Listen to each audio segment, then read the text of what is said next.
Welcome to Beyond the Brink, a podcast where we share inspiring stories of how to go beyond with your host, Marianne Brink. Aurra Kawanzaruwa is an educator, futurist, and creative who has many talents. She is successful in various business pursuits, an incredible mother, but yet she had to face many failures in her personal and professional life. Listen as we talk about her going beyond the brink of failure. Hello, Aurra. How are you? Hey, Marianne. I'm good. How you doing? Good. So we caught up quickly before recording, right? And we said, okay, well, we already warmed up. We're chatting. We're laughing. You know, we're digging deep there already. Let's just press record. So it's like all times, you know? It's like we never left each other. It's true, like straight into the deep end. Like there's no time for warm up. There's no time. We must just get within the program. We're here. Exactly.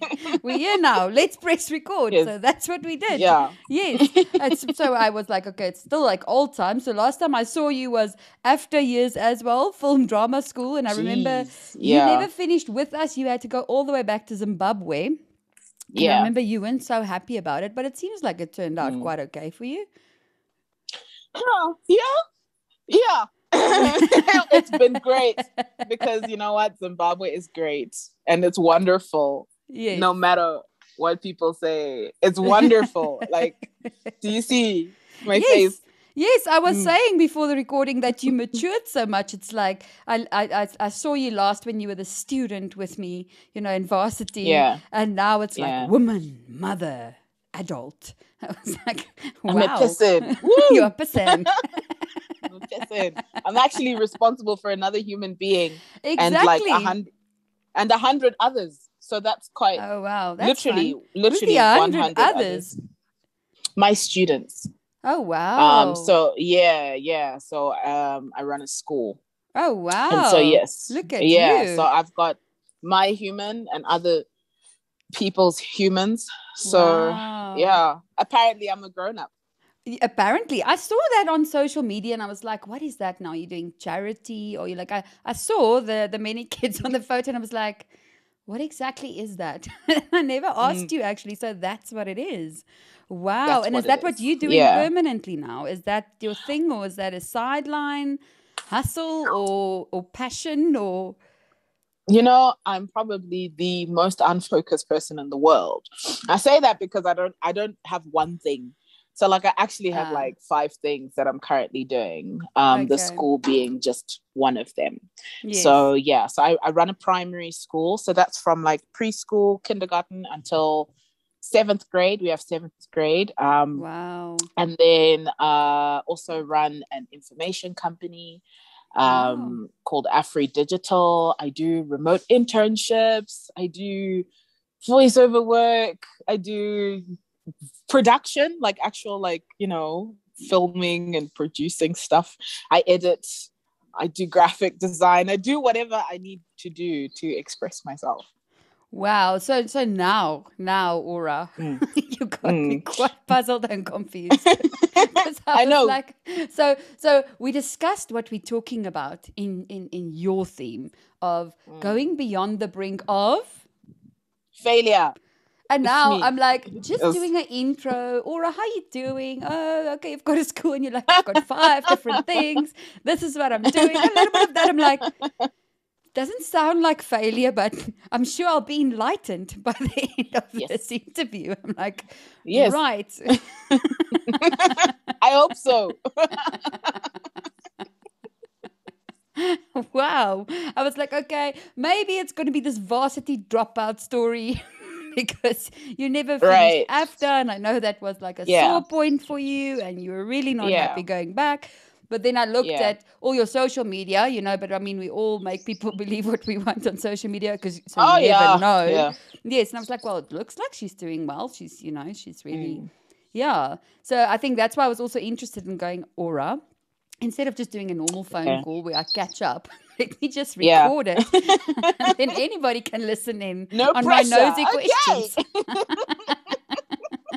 Well, hopefully people will care what we have to say. I think they will. And I'm going to jump right in there and say, okay, so with failure, right? What exactly, because I mean, we were laughing at the beginning saying, okay, so Aurra, what are we directing the failure to, like at which department? Because failure can come in different forms, right? A lot of people can feel they failed as a partner, as a lover, as a wife, as a husband, as an employee, in their career or whatever. It can be so broad.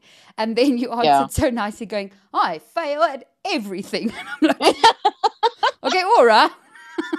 Are we going to just narrow it down within the...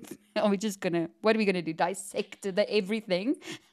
You know why I say it like that, Marianne? Because I think that's the truth. We all fail at every... Like, no one is 100% perfect at anything. So honestly, I mean, I do mean it when I say, like, failure is like a highlight. If that's the right phrase. But, like, yeah, it's like a highlight. Throughout my life, like every avenue that I tried to pursue, I faced, you know, a significant failure. So yeah, it really is over encompassing. And I think anyone who says, yeah, no, I've only really failed at one thing, that's a lie. You know, like we've all done things that, you know, either we're not proud of or that we feel like we can't talk about.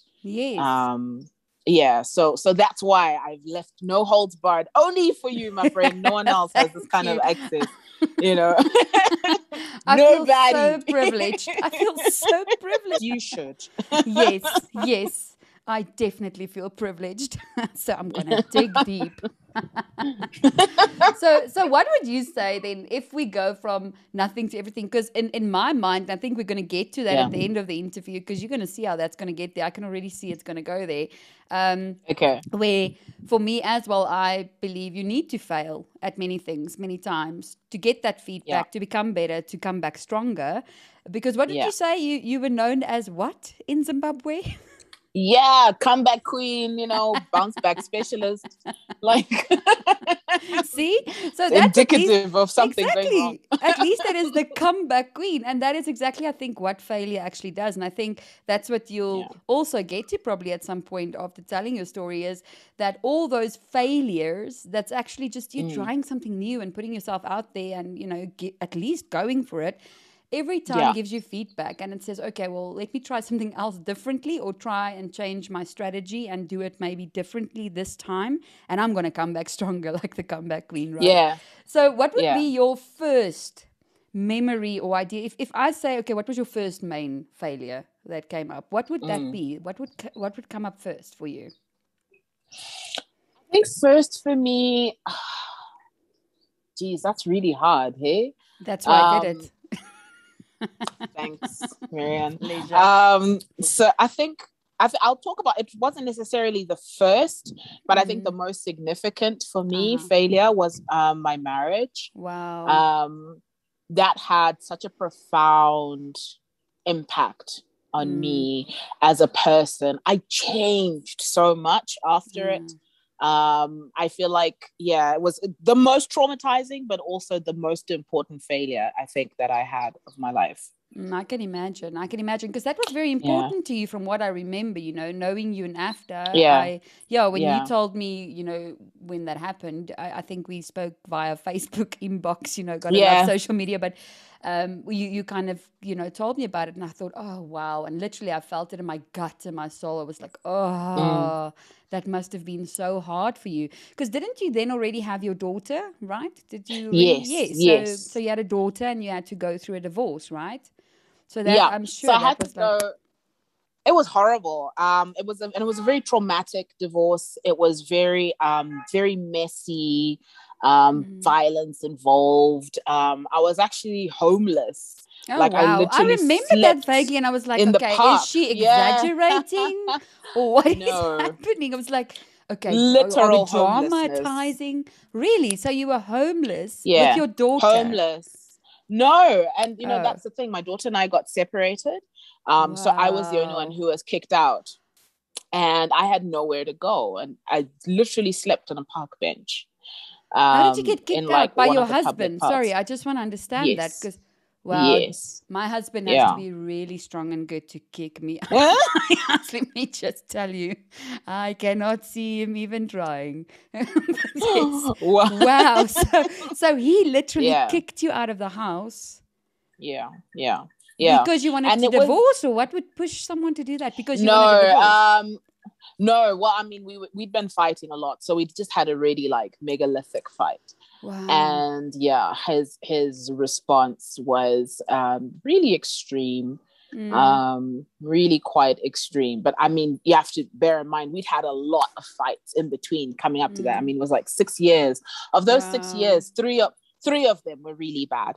And I played my part, and he also played his part. I'm glad you're owning up, because I know being in a marriage too, it goes both ways. It's like it doesn't at all justify violence or hitting someone, or that not at all. But yes, there is you do play a part, like it's not someone can't fight if you don't fight back, it's like they're gonna fight against the wall. So it's good that you're owning up, at least saying I played my part.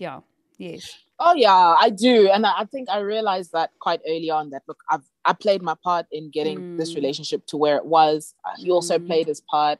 I was too young, I think. Also, I was young. How old were you? Sorry, that time? When I first got married, I was 21. 21. No, Aurra.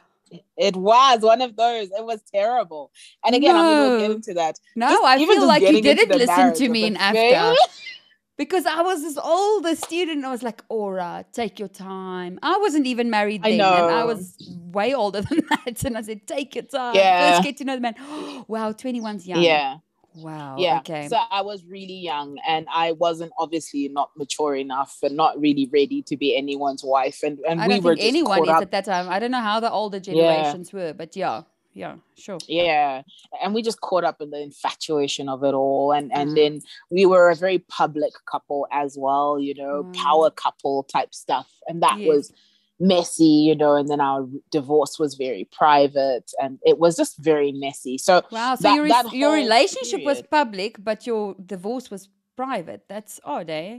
Wow. It was because of, I think, the nature, the way it happened.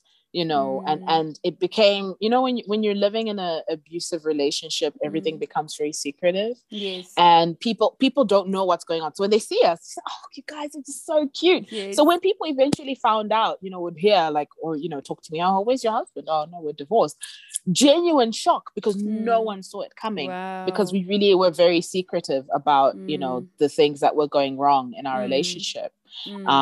So that was really traumatic for me. I lost everything. I lost my child. I lost the roof over my head. I didn't even have clothes. I remember I left nothing but the clothes on my back. I even lost my eyesight, like taken my glasses and driven over them. Like, it was chaotic. Like, I didn't even have a phone. Marianne, I was on zero. It was so bad.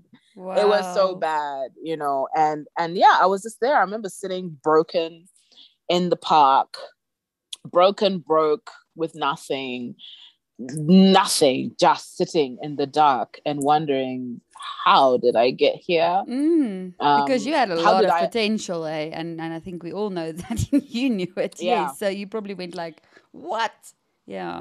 Yeah, and I lost it. I lost everything, and it was really very significant for me, very heartbreaking. But that was also my making point, because I remember sitting there and thinking, I remember I stayed on that bench until like 3-4 in the morning. Wow. And I remember sitting up and saying, you know what, I can't stay here, because if I stay here where I'm sitting, I'm never going to see my child again. Yeah.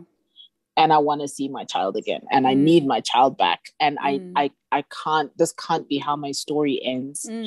And so from that point, at 4:00 in the morning, I started walking. I remembered I had an uncle who lived somewhere in the avenues, and I was like, right, I just pitched up at his door at 3:00 in the morning.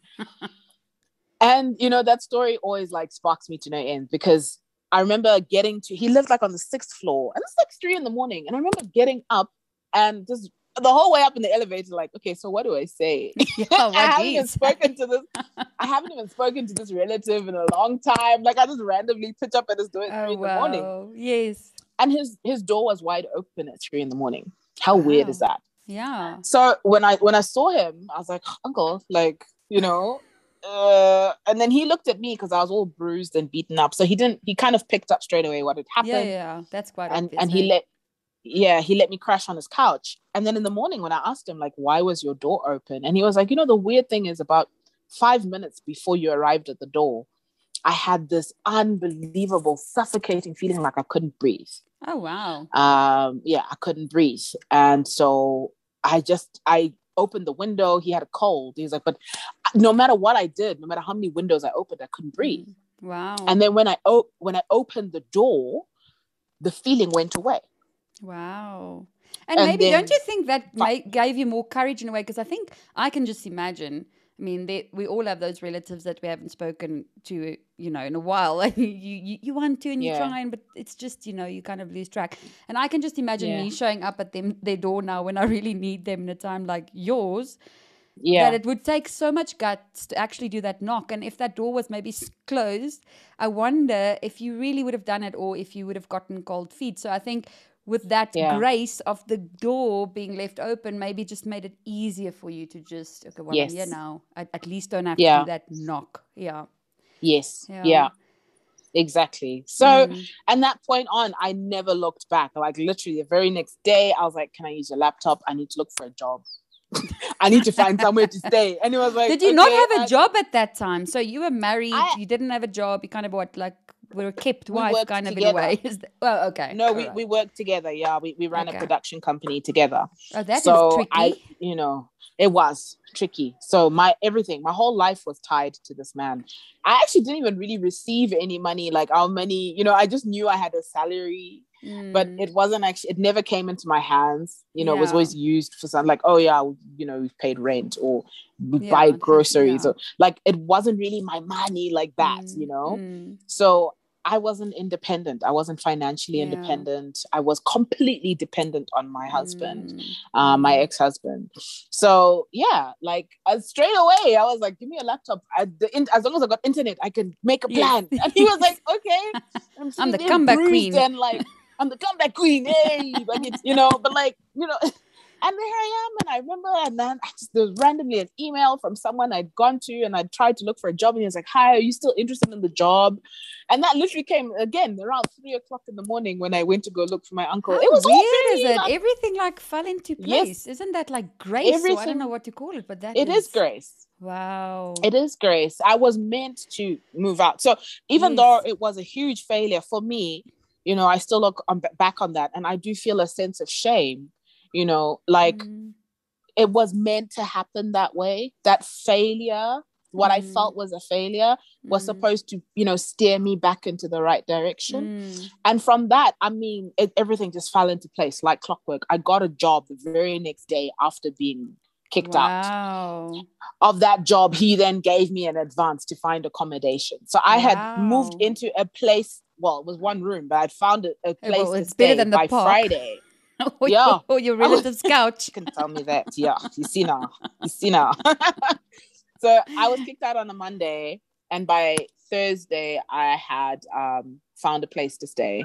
My friends, I'd called 3 of my friends. They'd rallied around. They gave me clothes. Wow. I had a blanket. I was sleeping on the floor, but I had warmth. It wasn't right in the middle of winter. It was quite cold. I had curtains on my room. I had a little kettle, I had a little little hot plate, everything by Thursday. So kicked out with nothing on Monday. And by Thursday I had a place to stay and a job. Wow. And did you hear from your ex-husband at that point, or did you not have any communication with him? No communication. Also because he took my phone. So I had nothing. I had no means of communicating with anyone. So you couldn't check up on your daughter or talk to her? Or wow. Do you think that was a driving force? Because that was my next question in a way now as I was listening to your story is going, so that obviously was your one on the brink moment, right? And for you to decide to go beyond that, what would you say was that push for you not to stay on the park? From what I heard, it was your daughter in a way, right? To say, if I want her back, I cannot allow myself to just stay stuck here. I need to do something. Yeah.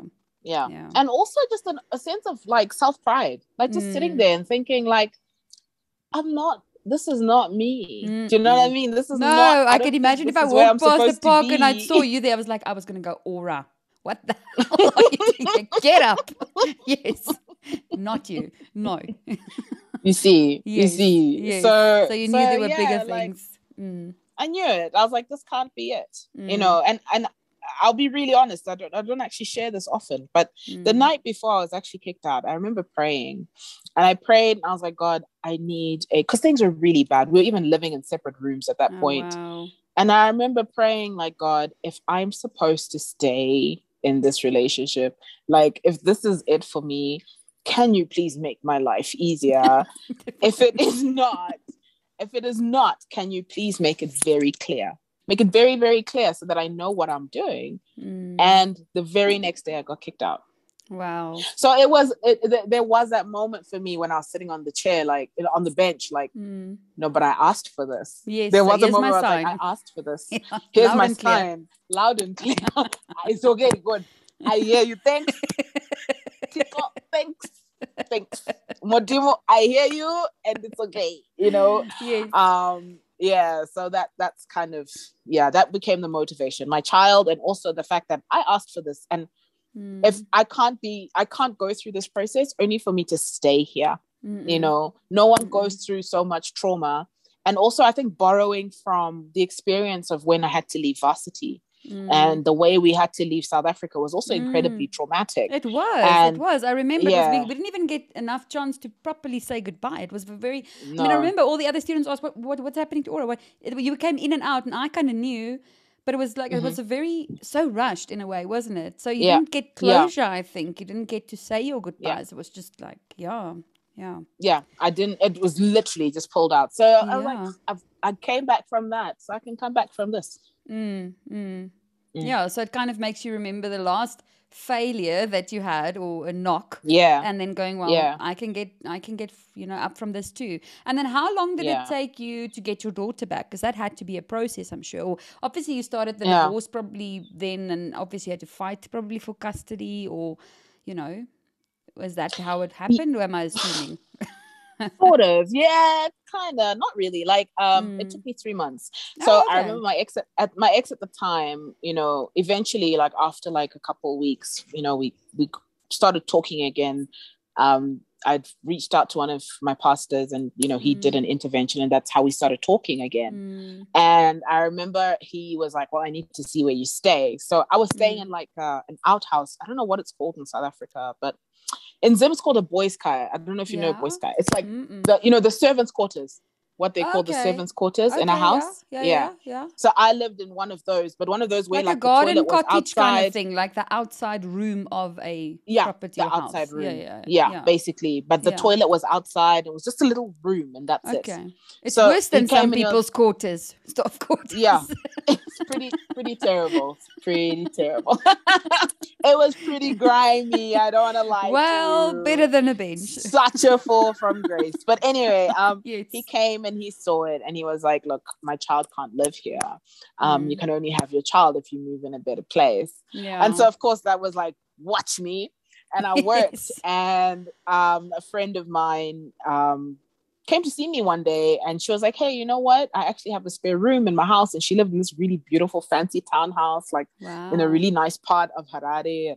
She was like, "Move in and you can bring your daughter, no problem." Wow. And that was 3 months later.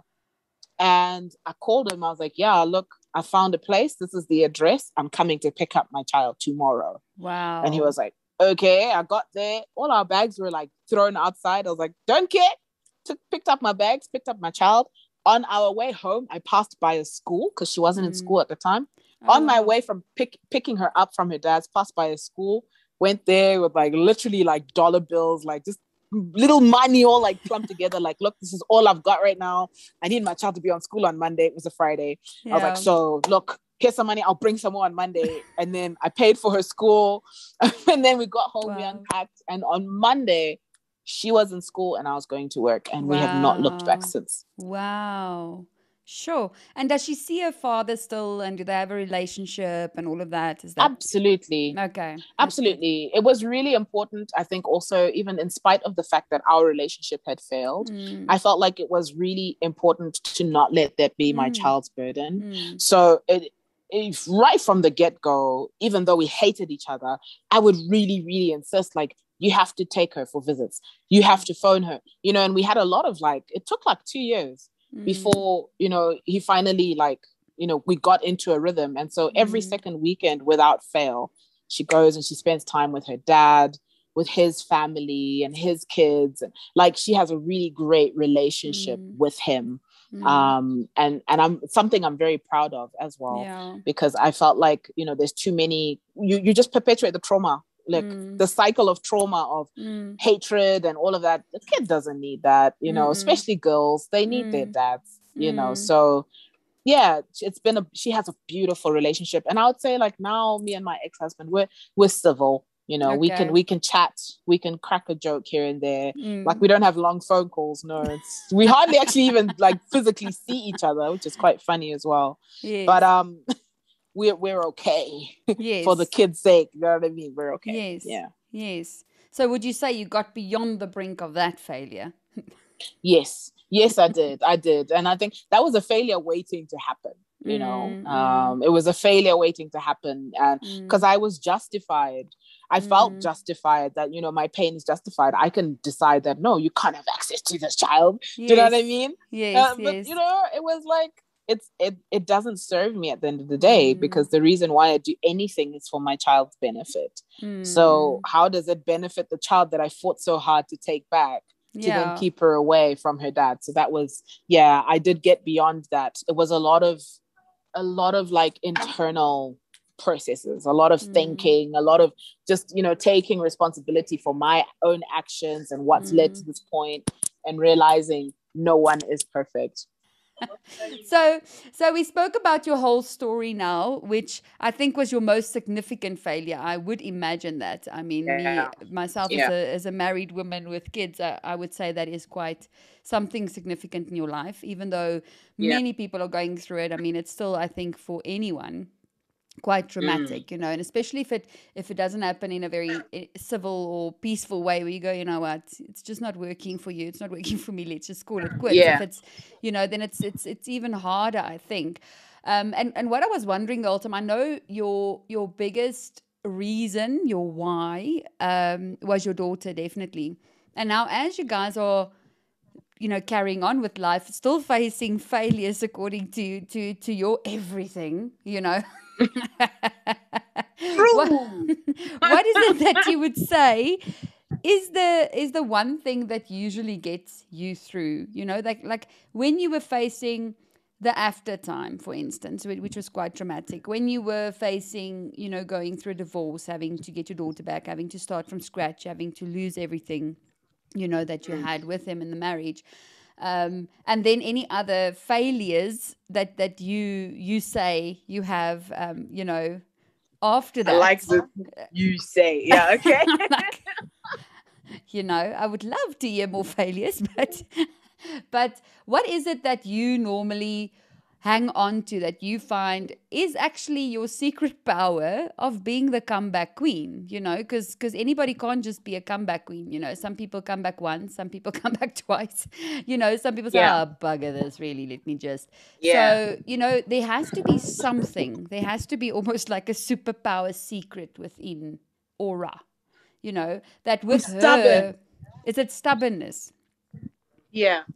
Is it really that you don't want to give up? Is that it? That you refuse to give up, or that you want to prove everybody else and yourself wrong, that you're not a failure, that you will make stuff work that's still going for you, and even if it fails, you'll get up and do it again? Or how does that stubbornness serve you? Because, I mean, if we have kids, it's isn't it weird? Like, when you discipline your kids, you see the stubbornness sometimes that's also within you, and you go, okay, they got my stubbornness. I don't know if I enjoy this so much, but I'm glad they have it, because they'll stand up for what they want one day, and they won't just give in, Yeah. So stubbornness, I do feel, serves you at times, and in your case, that is what you're saying now, right? That stubbornness served you. Yeah. Yeah. So it's stubbornness, Also like the stubbornness, I guess, in that I don't it's so hard. Like this question is so hard because I've never had to like really like verbalize it this way. There we but go. I guess Isn't this therapy, Aurra? Now listen, you can just send me your invoice here, but I don't know if you accept Zim dollars. Anyway, I feel like it's just, there's this feeling that I can't stop here. I've got this really weird, I've got a very strong fear of poverty. Mm-hmm. And I've also got a really strong fear of, not fear, but a very strong acceptance of death. That weird sounds strange. Yeah, that you have to explain. Like what? Acceptance. So you accept that you will die and that's fine. Or yes, you don't accept that I will die. Okay. No, I accept that I will die. However, I don't want to die and then at my eulogy, like I always have nightmares about like my funeral. That at my funeral, people like, she tried, but like no one's got like anything positive to say. I don't become a hashtag or something. Like it's just this weird thing where it's like, okay, I'm gonna die, but like when I die, what will I be remembered for? And that's always my thought, like, how will people remember me and how will my child remember me? Again, it does double back to my child, and that when I go, what can she look back on? What can she look on and be like, but my mom did this, or my mom left this for me. And, like my life needs to be as an example of how to keep going, and call it vanity, but I want to have a nice funeral. I want people to have like cool things to say about me, when I go, so like, I really do think about death a lot. It's just very strange. And it became worse during COVID. Then like I was like, yo, really, I could die any day, guys. So like, gotta make things happen. Gotta make things happen, gotta put on my mark before I go. Again, my stubbornness, like, no, they have to know who I am before I go. And my child needs to be like proud that, okay, my mom's gone, but this is, she went through this time. And even though this happened to her, she still got through it, and I need that to be a reality. I can't let my failures, be the highlight of my life. Like, she was divorced. I mustn't have people talking about my divorce at my funeral. Like, what is that? Like, I don't need that, I just be like, she was successful. Yes, lots of money. Yes, lots of money. So, those are the kind of things I want people to say. So success and lots of money. That's what you want. Basically. Okay, maybe not. She was a nice person. Although, I realized I'm an acquired taste as a person. So I may not be everybody's favorite person. Nobody is everybody's favorite person. Yeah. That is a guarantee. Except if you're Michael Jackson, you just might be. Maybe there might be some Christians that think he's in hell or something. I mean, you never know. There are some people that were against him, so it's true. Not even he was loved by everybody, So I don't know. Lord knows if he loved himself either. So exactly. So it is a struggle, for us all. Yes. Yeah. But now also, is there a specific role model or a quote that stands out for you? That, I mean, I was running this morning and I thought, okay, so this is obviously my mantra, which I haven't realized. But so when I run, the reason why I love running is I use it almost as my time to do affirmations, because I always found it very weird and freaky to stand in a mirror and go, I am love. I was like, really? Like, I can't. I crack up. You know me. Like, it's like... I tried it. They say do it for 21 days. And I'm like, okay, when I did the life coaching, okay, I have to really practice what I preach. And I was like, this is silly. Like, I just never could do that. So for me, running became that thing of, I'm on the road anyway. I kind of have to get through these steps, and that's what I do. It became my rhythm of I am abundance, I am prosperity. So it kind of just keeps me breathing in a rhythm that works for my running. Yeah. And then it's some of my affirmations, for that time. And then it's done and I can tick it, And then this morning, I kept running and I said, I am this magnetic field of energy attracting all things into my life that my soul desires. And I realized, but that has become my mantra. So if there are things in my life happening, there are certain little things that I grab onto that kind of gets me through at least that moment, kind of makes me pretend like it's okay. So do you have anything like that, that when those moments get bad, I don't know, like a quote or a Maya Angelou or whatever, is there nothing you cling to? Is it just the stubbornness and your fear of eulogy? Or is there something else that you go, you know what? We're going through a hard time. People will say bad things at your funeral. Anyway, exactly. Geez, that's a tough question. I'm not really that kind of person. Ironically, I'm not really even though I'm a highly motivated individual, I like to think. But I do very little of the motivational work, like I hardly do affirmations. I rely very strongly, if not borderline unhealthily, on my boyfriend to tell me I look great. And if he doesn't, like, my day is ruined, and then everyone will bear the brunt of it. But I think for me, when going through a tough time, I guess, okay, if we can call it a mantra, but it's always this cannot be the end. Yeah. This cannot be the end. That's always my statement. Like, when things are going wrong, this cannot be the end, and I always think about, I guess less than say, but I always think about, like, is this how I want my story to end? Is this where Aurra's journey stops? Is this where we stop growing, And yeah, that's usually what gets me through. I mean, I recently went through a really hard setback, that hurt me a lot. I lost a big asset. I'd invested in this big, like, computer touch screen thing for my school for e-learning and stuff like that. And it was the cost of a car. It was about $6,000 US. And I'd been paying for it slowly over a couple years and stuff, and it got stolen. Oh, wow. With no insurance or anything? Nothing. Oopsie, ouch. And, a part of it, I feel like a big chunk of it is my fault. Also feel like, no, it's not your fault. I'm like, it's my fault. But anyway, I think it was my fault because we are adulting now, Aurra. We are adulting now. Adulting means insurance, unfortunately. Insurance, or then you have to grab onto faith. I don't know. But faith ain't going to pay it out. So. I live in Zimbabwe. My friend. These European concepts you're talking about. Anyway, I don't have that kind of money for insurance. Anyway, look, I should have. Little things like that you think, okay, I didn't put enough security at the school. I should have put insurance. I should have, like, so many things that I feel like if I had done those things, my screen might not have been stolen. And it's but like now it is stolen. It's not like you can get it back. So now what? You know what I'm saying? So that's also where you get to a point of, it's now gone. Doesn't help me beating myself up. Could have, should have, yes, but I didn't. So now what? Yeah. But I almost quit the school. I almost left. Wow. I almost quit. Like, I just felt like so demotivated. I felt so demotivated because so many plans had gone around the screen and so much was supposed to happen and come out of it. It was supposed to change our lives.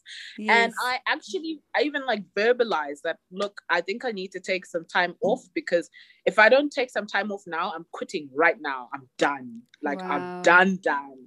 And I almost quit everything. Like, I was really, like, it's the first time even publicly that I was very open about the fact that I wanted to quit. Yeah. And I remember even tweeting that, look, I'm tired of bouncing back. Yes. I'm actually really tired of bouncing back now. Like, this title, comeback queen, I don't actually want it. No. I'm good without it. Thanks. Thanks, but no thanks, Yeah, true. So and it was a very tough time. And again, it sat down. It took months this time. It took about a month before I could actually sit down and say, is this how your story ends? When I initially asked myself that question, I said yes. Like, is this how the story ends? I was like, yep, this is it. Done. This is actually it for me. I'm done. I'm done. I'm tired, But then it took a month. It took a month of just. And what got you back? Because that's the thing again. That's where hanging on to something. Is it the ego? Like, no, I'm not going out a loser. I'm not failing at this. Not another thing. It was definitely my ego. It was definitely my ego. My ego and also my students. Okay, I'm not actually good to say. It was my students. You know, it was looking at these kids that I've been a school principal for almost 2 years now. Wow. Look at you, all principally and important. Oh, no wonder you look so mature. Principal has to, you know. Parents won't trust someone that doesn't look mature. Now I know which channel not to share this video on. But like, yes, you know, I thought about my students and I thought about my daughter. And, you know, I thought about all the people around me and just how a lot of people, I think also what surprised me is how many people came out and showed support because this terrible thing had happened to me. But every time I post my successes or I share, hey, I'm doing this or I'm traveling here or, you know, I got awarded this, like I would get no like feedback, like maybe 5-10 people be like, oh, great. But the moment I posted, my screen's been stolen, please help me find it, this is the description, and I'm so depressed. I had hundreds, literally just my phone was off the hook ringing. I'm so sorry. So many people were present for when everything was falling apart. That when I started like, you know, bouncing back and things are now, you know, coming together and I was now like, you know, showing that, you know what, I don't care, I'm going to keep moving. I suddenly lost all that support. You know, I realized, wow, so many people were really like there for me and like very ready to come to my aid because I had failed. But when I'm succeeding, like, you know, everyone, there's crickets, you know, there's no one is retweeting, no one is sharing, no one is liking, no one cares. You know what I mean? And in that moment, I was like, wow, damn. Okay. So I've got no point. I've got no choice but to succeed. And all of you who are feeling sorry for me, you're actually not my friends. You know what I mean? Like, you're not my people. Because if you're really my people, like when things were going well, you would have been present as well. So that was quite a wake-up call for me when I realized that, no, people actually want me to stop. Yeah. Like there's a good chunk of people who are happy to see me fail. Or, you know, who don't mind the fact that, oh, yeah, at least she's calmed the heck down, you know. And I thought, no, like I can't actually calm down. And a lot of my dreams and a lot of my goals are very audacious, very, you know, over the top. I remember it was always like that. And I was wondering now if you saying I failed at everything, whether that killed the dreams and the audacity of dreaming so big, you know. So I'm glad it didn't. Everything because failed and everything because I kept trying stuff that I probably shouldn't have been trying. But, you know, that's just the way I am, you know. So, yeah, I hope, you know, sorry, I rambled. To answer your question, I hope I've answered it. That, yeah, it was, I can't stop here. I can't. Yeah, I think your quote would be your own created quote next to your head. Would be my pretty head. Yeah, it's almost something like, my story is not done yet. Yes, my story is I decide how my story ends. Go, Kel, tell them. Yes, somewhere there, you know, like, well, the story something doesn't like end. Yes. So it's carrying on. So for me, almost I see it as it comes to a round now with the interview. I see it's you're beyond the brink. It's almost keeping on, isn't it? It's like you hit the brink and then, you know, but it's not going to end here. I'm not going to be on this edge, just kind of like wondering, fearing, not doing something. You know what? I've jumped off edges before and actually I came back. So you know what? It's not that bad. I'm going to jump. I'm going to see what the rest of my story looks like, you know, because it ain't done. It ain't going to end on a cliff. It's not going to be on the edge here, on the brink. I'm going to go beyond it and go find the rest of my story. I'm going to go see how it's going to end, you know. I'm going to find my ending. I'm going to find it as I go beyond, you know. So for me, it's almost like that typical love of story and poetry that you have, you know, of going, you know what, beyond this brink, there's a lot of poetry to be written. And if I just stay on this edge, my poetry is going to be very boring.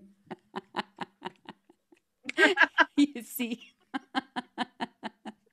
That's really true. So, yeah, I think you're right. Yeah. I mean, like I said, there are actually a lot of failures. Like my school shut down last year and we lost our school premise. Like there's been so many failures in business and life, even failed relationships between my divorce and my current partner, who we've been together for a long time now. Affirmation station.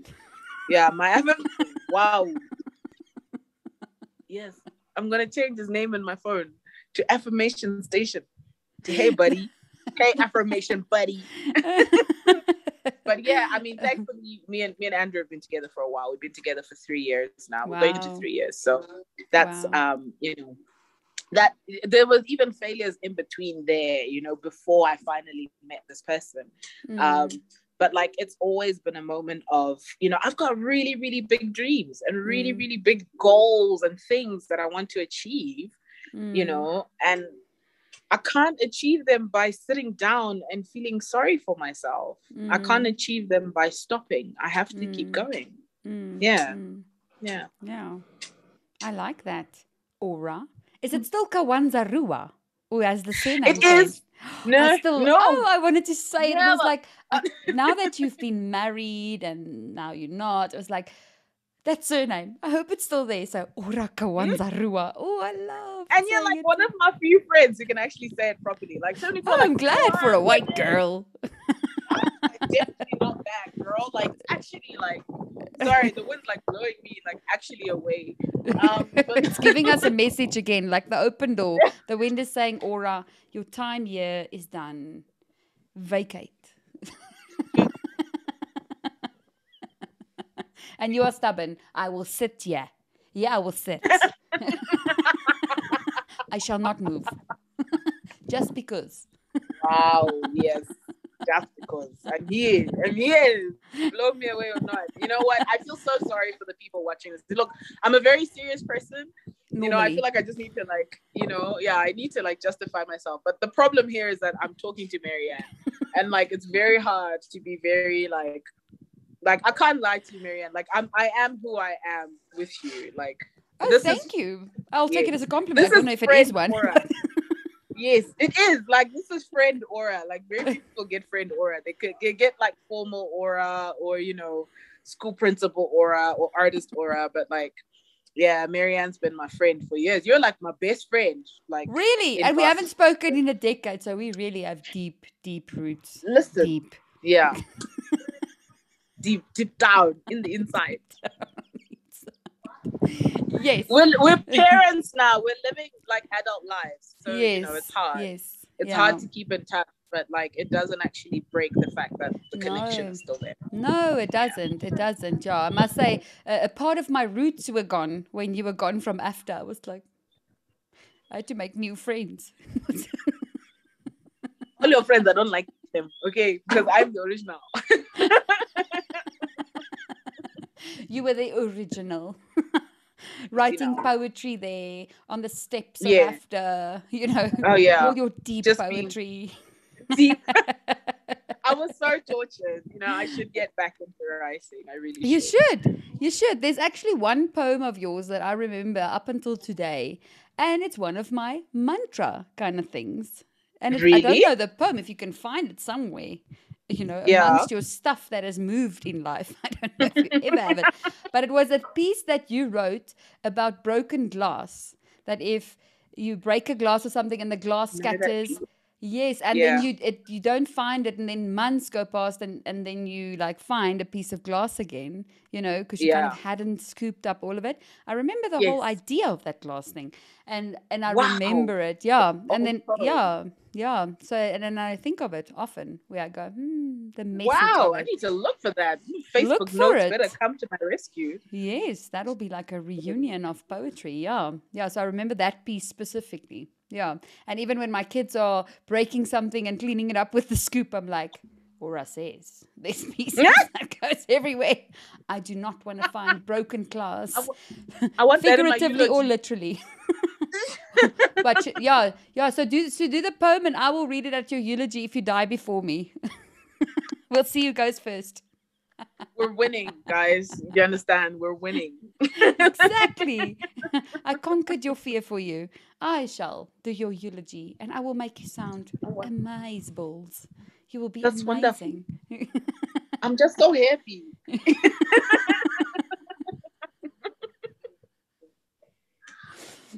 The African accent never worked.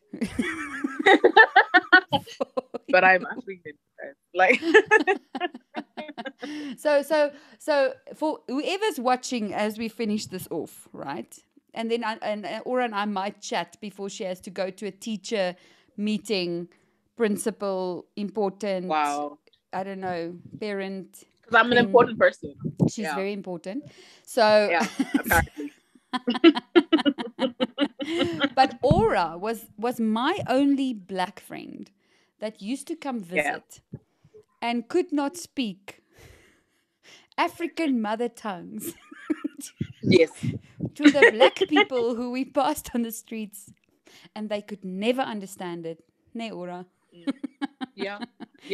And then they go, but you are black. But you're black. I'm like, I know. I am inside. Like, I am actually. Like, I promise you, I'm actually black. But like I did grow up in a very mixed family. Moved around a lot. I went to a Greek school, like all my primary school. So I learned Greek as a second language before I even learned my mother tongue. Wow. And I traveled a lot. And then moving to South Africa didn't help because now I wasn't speaking my mother tongue. I was now trying to learn Zulu and Xhosa and Sotho and Afrikaans. Ek ken bietjie praat. Afrikaans. Yeah. Vicky. It didn't help. Like the fact, and then I go and make friends with Marianne. So I mean, people can't blame me. They can't blame me if I can't speak, because look at my friend. Look at it. Look at you, Marianne. You need the sun. You see. So I do. Yeah. Even if I tan, I'm still white. I'm still white. On the inside, I do think I'm black. Yeah, no, they're shame. Shame. Sorry. You're not a Karen, eh? You're more like a Guguletu.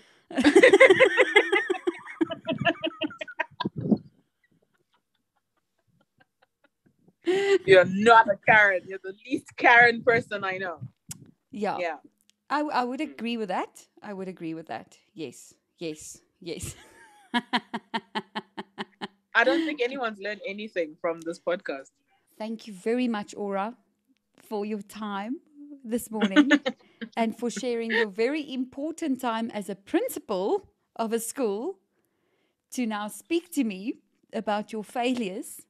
And I'm sure there are a lot of people out there, seriously, that would benefit from it and that would be inspired by it, and whether they went through a divorce, whether they're currently in a marriage that, is not making them happy, or if it's anything else in their life that they feel they're failing at and they need to fight for it, to try and dig deep and say, this is not how my story ends. I think probably what anyone can take from this is if they think of you going, this is not how my story ends either, So I think that's what they can take from it. And I really, really appreciate you spending time with me, talking to me and sharing stuff that is probably not the nicest to talk about all the time, Yeah. So I really appreciate it. And I honor that.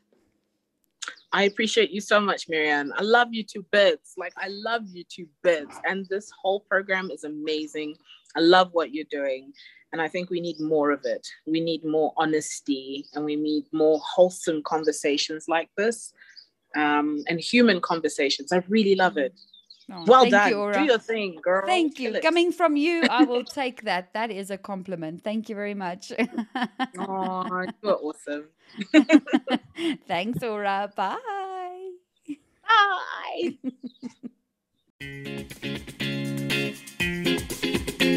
Thank you for listening to Beyond the Brink with Marianne. If you have an inspiring story or you know of someone who has one, please contact me. You can find me on social media such as Facebook or Instagram or email me directly.